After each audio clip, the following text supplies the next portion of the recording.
to introduce you.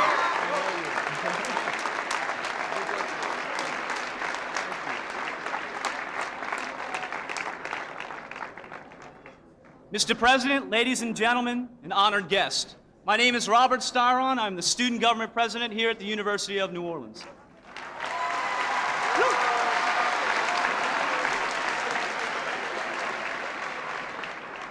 On behalf of the UNO student body, Mr. President, welcome.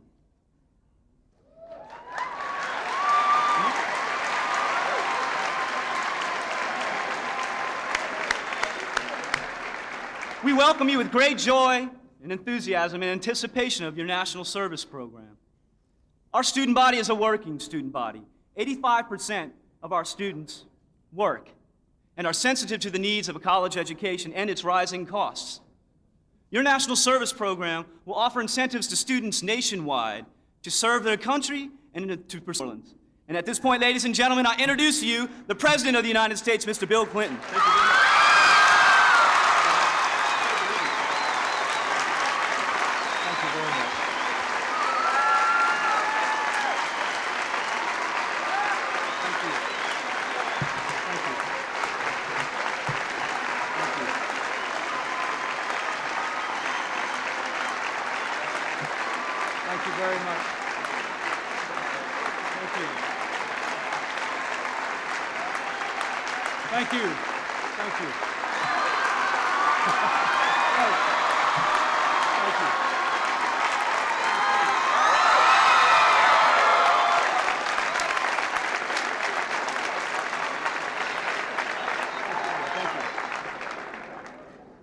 Thank you very much.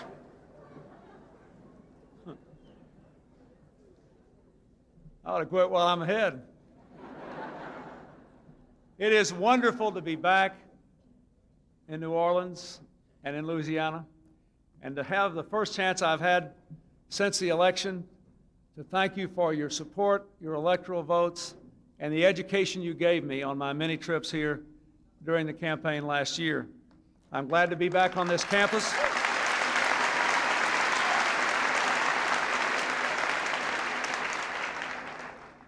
I want to thank your student body president, Robert Styron. I thought he gave a good speech. I think he's got a future in politics, don't you?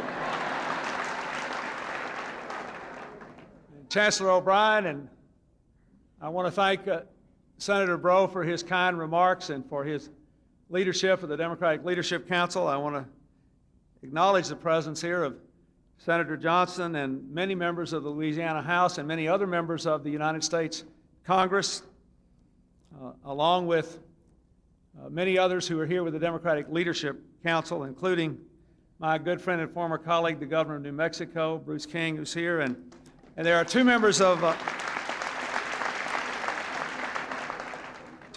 my cabinet here, the Secretary of Education, Dick Riley, and the Secretary of Agriculture, Mike Espy, also a DLC Vice Chair.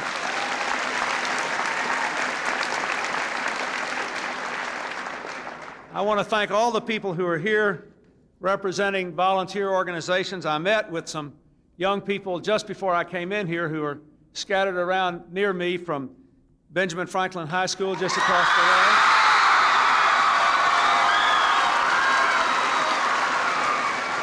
From the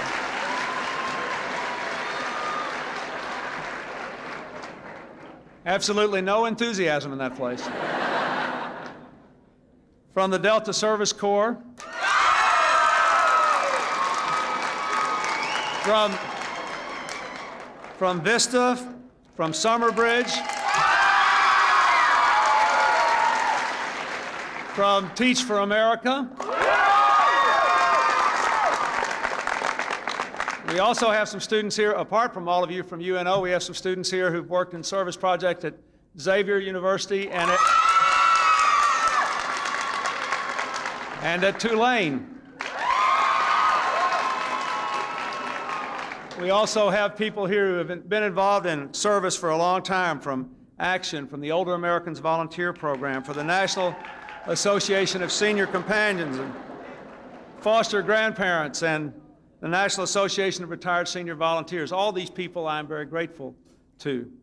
I'd like to just acknowledge in general, the people who are here from law enforcement organizations and firefighters organizations and public employees and teachers groups who have helped us on this national service project.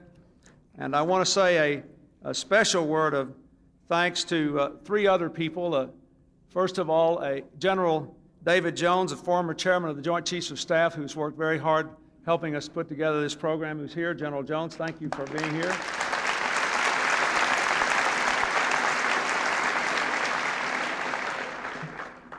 Secondly, a remarkable gentleman from New Jersey, an immensely successful businessman who retired early and is devoting his entire life to community service, to rebuild the lives and the neighborhoods of the people in his community in New Jersey, and now helping others around the country, a founding member of the Points of Light Foundation, Mr. Ray Chambers, who's here.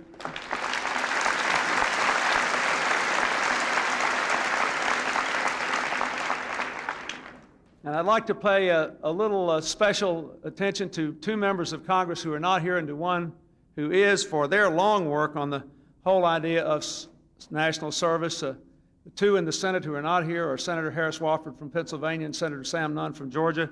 And then Representative Dave McCurdy from Oklahoma. Thank you for all the work you've done on this over the years.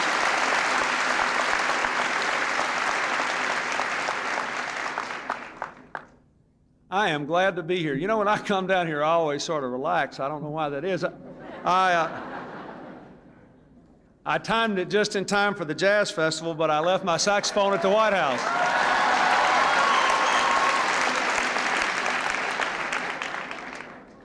This is the 100th day of my administration. In Washington, some say it marks a milestone, but in many ways, it's just another day at the office for what we're trying to do in changing America. In the last 99 days, we have worked relentlessly to address the pressing and long-ignored needs of the American people and to bring to the government something it has not seen in a long time, an acknowledgement that bold action is needed and needed now to secure and enlarge America's future, and that in order to do it, we not only have to change programs, we have to change the way the government works and engage the energies of the American people in the process. In the last 100 days, I think we have begun to change the direction in which our country has been going for a long time, and to go toward a new direction, more like the one the American people demanded last November. We've also started an unprecedented debate in our nation's capital about big ideas and better lives across our nation, ideas that in many cases were shaped and nurtured by some of the people who are here today, as Senator Breaux said earlier, the members of the Democratic Leadership Council, of which I am proud to be a founding member. The DLC has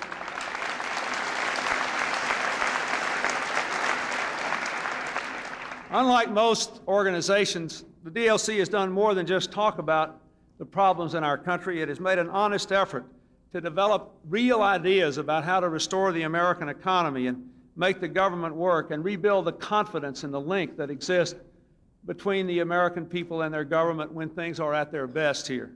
And it's been a laboratory for experimentation and solutions. During my years with the DLC, we really tried to refine our philosophy of what it would mean to take not only the Democratic Party but the United States of America in a new direction, to make our country work again and to reward work and family, to encourage education and enterprise, to establish what I have often called a new covenant with the American people, creating opportunity but demanding responsibility from all so that once again we could be a true American community where we know and believe and live as if we're all in this together.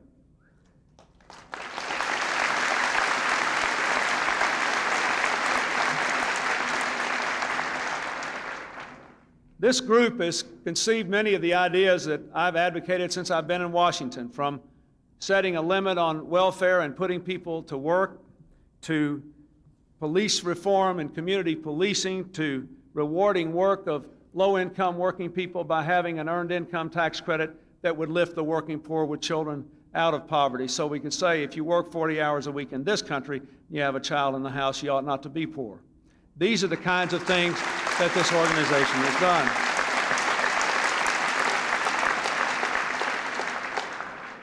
They helped to develop the idea I want to talk to you today about that has so much to do with the future of the young people here and throughout our country national service. This is an organization about ideas. Now in Washington, as you might imagine, we don't always agree with one another, and that is good. That's why we've got a system where the government's divided up and we have two parties and we have people fighting all the time, as long as it's about ideas. But too often we've seen that the debate over big ideas gets mired in petty politics. I know one thing, the American people are tired of gridlock and petty politics. If we're going to fight, they want us to fight over ideas and the future of this country.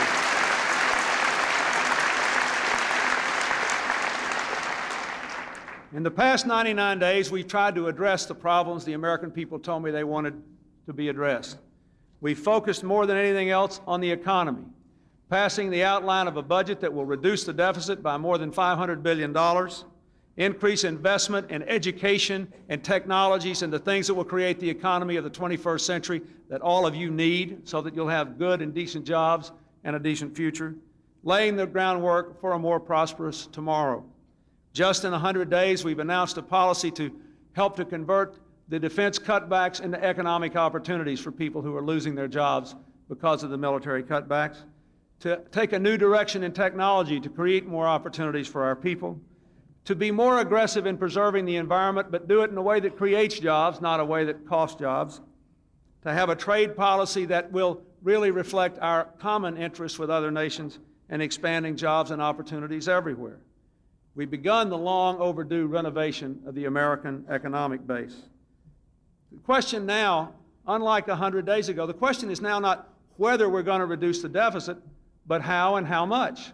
The question now is not whether the government will have a new partnership with the private sector to shape the economy, but exactly what the details will be and how much our part will be. We've also taken on the issue of health care, something millions of Americans cried out for last year. I am so tired of seeing people. I got a letter today from a young woman I shook hands with who's literally her life is on the line and she cannot get health insurance. It is wrong that in this nation, we are the only advanced country in the world with 34 million people without health insurance. It is wrong that millions of Americans cannot change their jobs without losing their health insurance because they or a child or a spouse has been sick. It is wrong that the price of health care goes up 2.5 times the rate of inflation every year, and it is wrong that we spend 30% more of our income than any other country on earth on health care and have less to show for it. But it is also wrong to assume that there is some magic quick answer. That's why we've been working with the task force headed by the First Lady and over 400 people from all aspects of the health care to do something about this.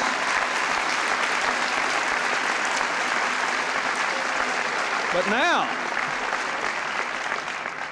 for the American people, the issue is no longer whether we're going to address the health care crisis, whether we're going to provide security to hardworking middle-class Americans, whether we're going to cover the people who aren't covered, whether we're going to control costs, but how are we going to do it and how fast?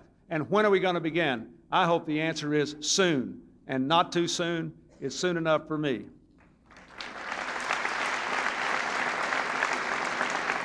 We used to debate. There was a lot of discussion last year about how bad the government was and it didn't work and it was bloated, it needed to change. Look in the last 100 days. I've tried to set an example by offering a budget to reduce the White House staff by 25%, by putting the lid on and reducing the federal bureaucratic expenses, the administrative expenses of the federal government, by over $10 billion, by moving dramatically to reduce the influence of special interest on executive branch appointments by having the toughest ethics laws and restrictions on people becoming lobbyists for other interests when they leave the payroll of the President of the United States.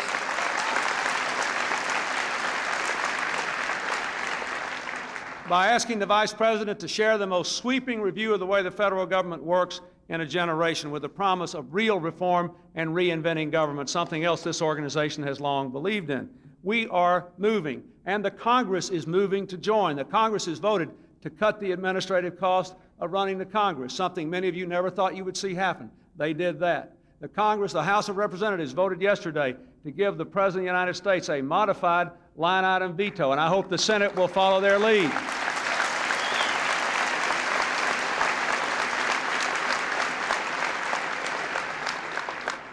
I hope soon they will send to my desk the motor voter bill, which will make it easier for young people and other people to vote and to participate in their country's political process. And there will be campaign finance reform and lobby reform legislation and a crime bill that will put more police on the street and give us the capacity we need to take our communities back. These things are going on. The question is no longer whether we're going to reform the way government works, but how fast and how much and how well. And those are the right questions, my fellow Americans, good questions to ask. And now, I come to the last and in many ways the most important issue that we have tried to address. The economy, yes. Health care, yes. Reform in the way the government works, yes. But also, what about the American people? How can each American make a contribution? How can each American do the work that all Americans must, taking responsibility for himself or herself and growing up into a vibrant community? We have tried to address those issues as well. The buzzword now people use is empowerment. I used to call it responsibility. I often have said, and I want to reiterate today, the United States government cannot create an opportunity for anyone who will not be responsible enough to seize it. Opportunity is a two-way street and requires responsibility. That is the only way we'll ever rebuild the American community.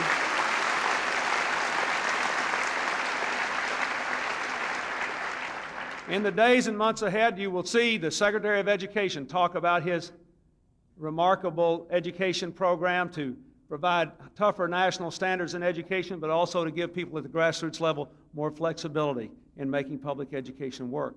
You will see the Secretary of Agriculture and the Secretary of Housing and Urban Development talk about how we can empower even the poorest Americans to start their own businesses, save their own money, and take control of their own future. You will see other people talking about how we can reform the welfare system. All of these things are at the core of the notion that we ought to make it possible for every American to live up to the fullest of his or her God-given ability. And that is what, in the end, national service is all about. Helping ourselves and helping each other at the same time. On this 100th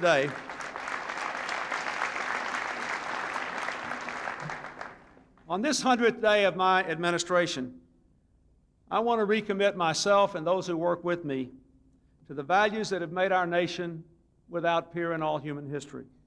Those of opportunity, responsibility, community, and respect for one another. Today, I want to propose applying those values to a revolution of opportunity for our hard-pressed families and for those who have been left out. As a first step, we're going to ease the terms of college loans, helping students from middle and lower middle income families to clear a major path to the American dream, the path of higher education. In return, we'll demand responsibility from young people. We'll make it easier to borrow money and much easier to pay it off, but this time you have to pay it off. You can't just default on the loan. And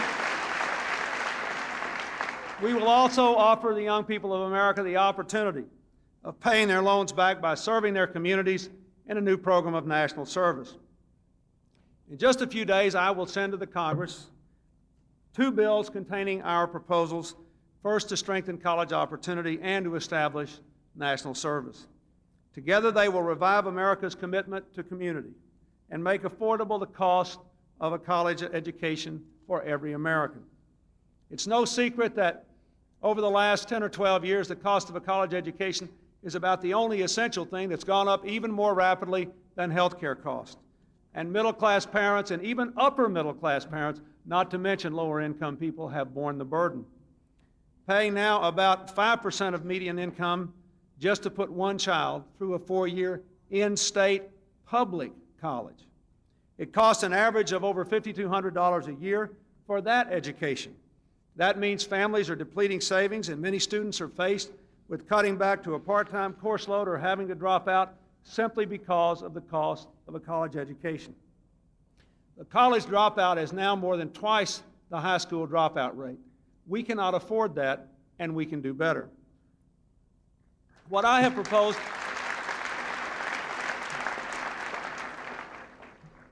I propose a new way to finance college for millions of students who seek loans every year. We call it an Excel account. With it, students can repay the loans they take out not with a percentage of the loan they borrowed, but with a percentage of their actual earnings. Now think about that. For students driven by debt into careers with high pay and low satisfaction, this can be very liberating.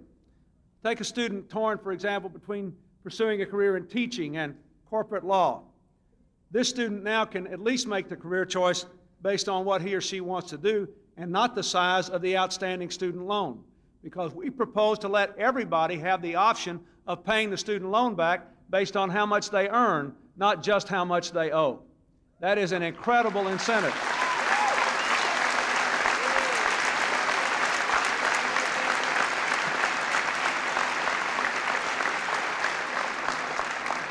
However, under the current system, as many of you know, students faced with big bills or just inconvenient responsibilities have too often taken the irresponsible route and defaulted on their loans, or have been found in default because they couldn't find a job. Oftentimes, there's no serious effort to collect the loan because the government guarantees 90% of it. So if the bank makes the loan, it costs more than 10% to go collect it. What's the result? The taxpayers every year pay about $3 billion on other people's loans, money that could be spent on your education, on the schools here, on the future of the children here, just for bad loans. It isn't right. Under our system, the Department of Education would engage the Internal Revenue Service, we would have the payroll records, and you wouldn't be able to beat the bill because you would have to pay the loan back as a percentage of your income if you choose, but you'd have to pay it because you pay taxes and because we have your records and because you won't be able to get out of it. And that is the right thing to do.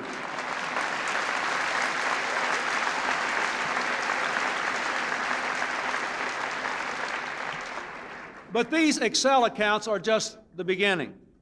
We hope they will lead more and more Americans not only to seize the opportunity of a college education and to exert a stronger sense of responsibility, but also to seek to serve their communities through a program of national service. It was Thomas Jefferson who first told the American people, in essence, that the more you know, the more you owe. In his words, and I quote, "A debt of service is due from every man to his country, proportioned to the bounties which nature and fortune have measured to him." This statement reminds us that values never go out of fashion, that civic responsibility is as good for democracy today as it was when Thomas Jefferson said that, and that if you really want to be the best citizen of your country, you have to give something back to your country.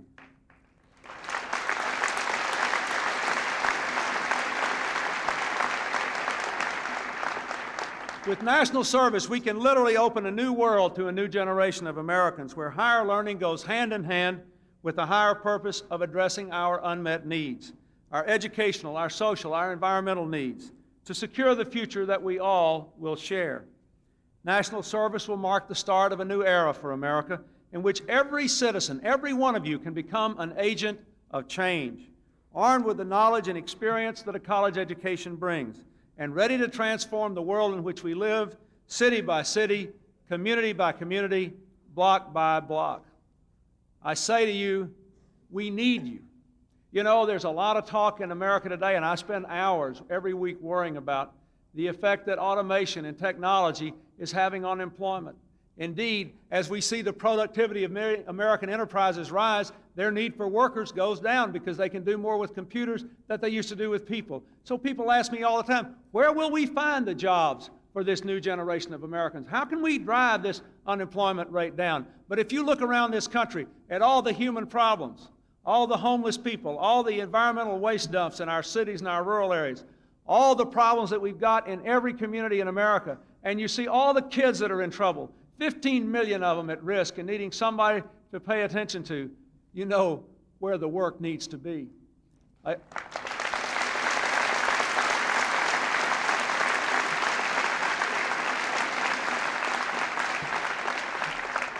Late last night when I was preparing to come down here, I took a little time off at my desk and I read the letters that my staff had given me, and I got a letter from a woman who grew up with me. I've known her since we were in grade school. And she said in this letter, she said, you know, Someone asked me a couple of days ago, how are we going to save all these kids in this country that are in trouble? And she said, without even thinking, I blurted out, the same way we lost them, one at a time.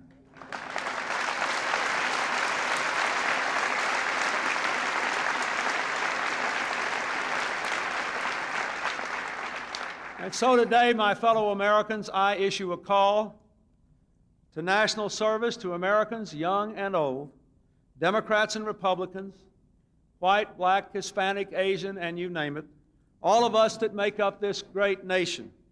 I call you to national service because it is only that together we can advance a tradition rooted in our people's history, helping our people to help themselves.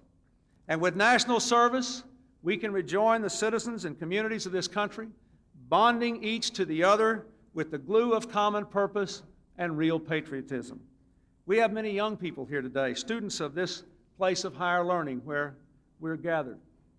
In you, I know I see the builders of tomorrow. And I say to you, as good as the education is here, and at the other great institutions represented here today, and all across America, the power of academic learning is incomplete unless every American can share in it. That is the only way we can lift our whole country up.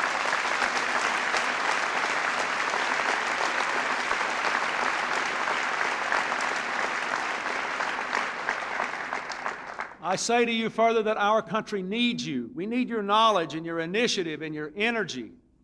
We need you because you are still stripped and free of the cynicism that has paralyzed too many of your parents and grandparents and led us to spend too much time talking about what we can't do instead of seizing what we can.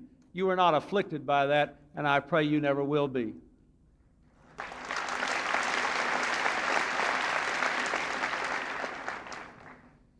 We need to make sure that we can use your energies and your talents. One way is by making sure that the low wages that public service often offers won't be a route to the poorhouse for someone with college loans. As I said, we're going to make it easier for you to pay off your college loan, but also if you engage in national service, we'll make it easier for you to pay off a college debt or to earn credits toward it before you go to college or while you're in college. For each term of service, 1 or 2 years, participants in national service programs will receive benefits that can be used toward past, present, or future obligations, whether for college or advanced job training. You can get a college education, and in addition, through service, perhaps the best experience of your life. That's a pretty good investment. I've talked a lot about the students here, and they do play a large part in this plan, but they're not alone. Here in New Orleans, many of you already know what it means to make a difference in your community because you've just been doing that for a long time. And I'm very proud. As I said, I'm going to get another cheer about this, but one of the models that I had a little something to do with is the Delta Service Corps, and I appreciate what they're doing.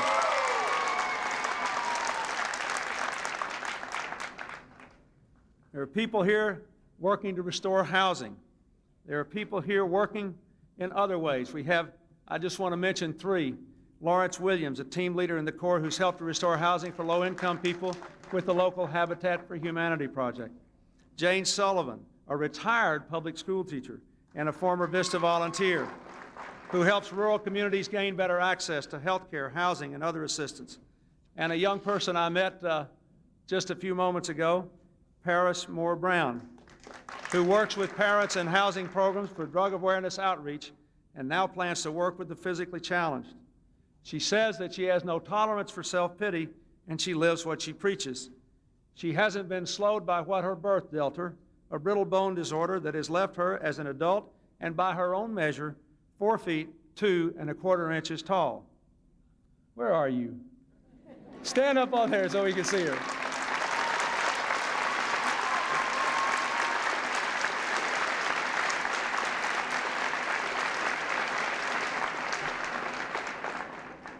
Well, after my meeting with her and the other young people today, I'd say she stands about 10 feet tall in America today.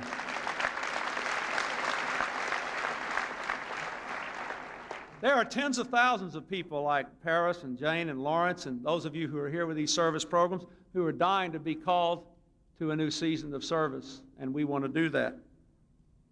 Another part of our plan is to build on the National and Community Service Act that was passed in 1990 and the already flourishing programs that are started and up and going in every state in this country. National service is not going to be a federal bureaucracy. It's going to operate at the grassroots with the real problems of real people and with the programs that work today. It will be locally driven because I trust the communities in this country to make decisions for themselves.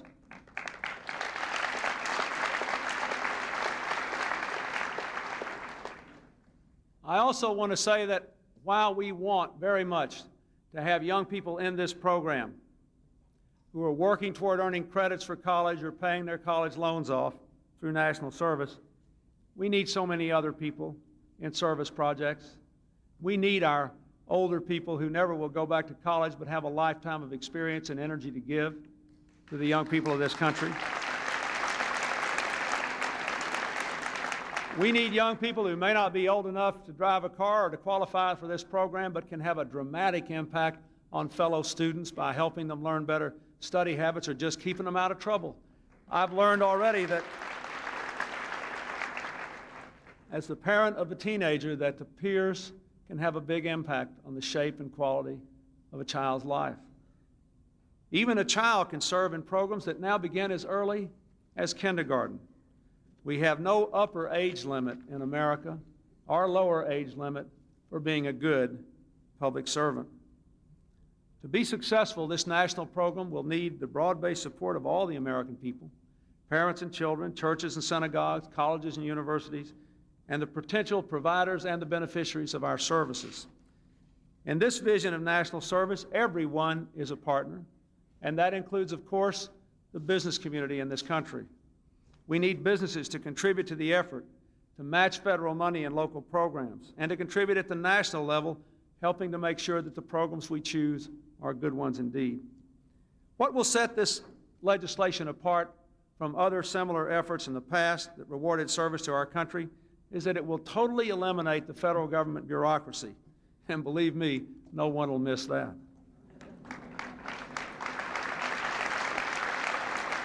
We're going to set up a national service corporation that will run like a big venture capital outfit, not like a bureaucracy. And communities, as I said, will have the flexibility to make their own programs work. I think that I've seen enough today and I've heard enough of your applause to know that the American people are hungry for a chance to serve their country and to reap the rewards of civic pride and education in the process. In answering this call, our people are following a proud history. More than a century ago, President Abraham Lincoln signed the Homestead Act, and the frontier of this country was settled by countless families who took up the challenge in exchange for 100 acres to call their own.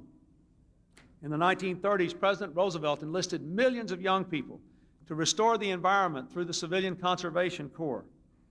FDR gave others a chance to support themselves through the buildings made possible by the Works Project Administration.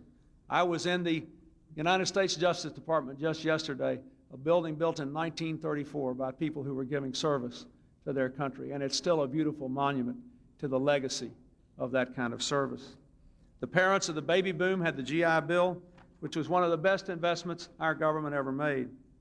A generation ago, the young people of my generation saw suffering in Latin America, Asia, and Africa, and many rushed to the challenge laid down by President Kennedy when he created the Peace Corps, which became our country's greatest ambassador, building bridges of understanding to far-off cultures. And now, 3 decades later, a challenge has been presented to all of you. A new challenge and an old one, as old as America and as new as your future. A year ago, when the Democratic Leadership Council met in New Orleans, I asked them the following question. I said, I want you to think about what kind of citizens you're going to be, what kind of life you intend to live, what kind of community you were determined to create. I still believe those are the questions we should be asking of ourselves. Let it be said on the 100th day of this administration that this was the day the American people were empowered to renew their nation and their communities, to seize a better future for themselves, and to help all of us to be what the good Lord meant us to be. As long as we labor in the noblest cause of all, that of helping our fellow citizens and ourselves to become what we ought to be, this country will be all right. Thank you very much, and God bless you all.